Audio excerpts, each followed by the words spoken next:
नमस्कार, मी विप्रा अपडेट्स मराठीमध्ये तुमच्या सर्वांचे स्वागत करते. लाडकी बहीण योजनेचा फॉर्म भरलेल्या महिलांसाठी खूपच आनंदाची बातमी आहे. योजनेच्या अंमलबजावणीसाठी तांत्रिक पडताळणी म्हणजेच व्हेरिफिकेशन सुरू झालेलं आहे आणि त्यासाठी म्हणून पात्र खात्यात सुरुवातीला ₹1 जमा होणार आहे. याची घोषणा माननीय मंत्री अदिती तटकरे यांनी नुकत्याच एका मुलाखतीमध्ये दिली आहे. त्या इथे काय म्हणतात ते आपण जाणून घेऊया. आणि अजूनही तुम्ही जर माझं चॅनल सबस्क्राईब केलं नसेल तर लवकरच माझं चॅनल सबस्क्राईब करा, जेणेकरून अशाच प्रकारचे नवनवीन अपडेट्स तुम्हाला विप्रा अपडेट्स मराठीवर लगेचच मिळतील.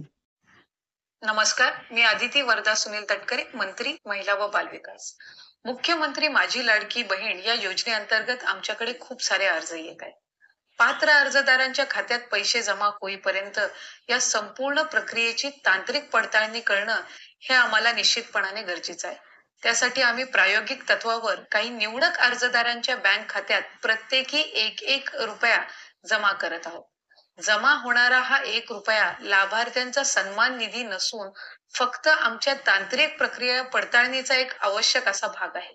ही पडताळणी पूर्ण झाल्यानंतर पुढील प्रक्रिया अजून सुरळीत व्हायला निश्चितपणाने मदत होणार आहे. अर्जदार माता भगिनींना माझी विनंती आहे की हा आमचा तांत्रिक प्रक्रियेचा एक भाग असून याबद्दल कुठल्याही प्रकारचा गैरसमज किंवा कोणत्याही अपप्रचाराला आपण बळी पडू नका. धन्यवाद. ही अत्यंत महत्त्वाची माहिती सन्माननीय मंत्री अदिती तटकरे यांनी अर्ज भरलेल्या सर्व माता भगिनींसाठी दिलेली आहे. माहिती निश्चितच उपयुक्त आणि महत्त्वाची आहे. हा व्हिडिओ जास्तीत जास्त महिलांना शेअर करा आणि हा व्हिडिओ लाडकी बहीण योजनेअंतर्गत फॉर्म भरलेल्या सर्व महिलांपर्यंत पोहोचवा. धन्यवाद.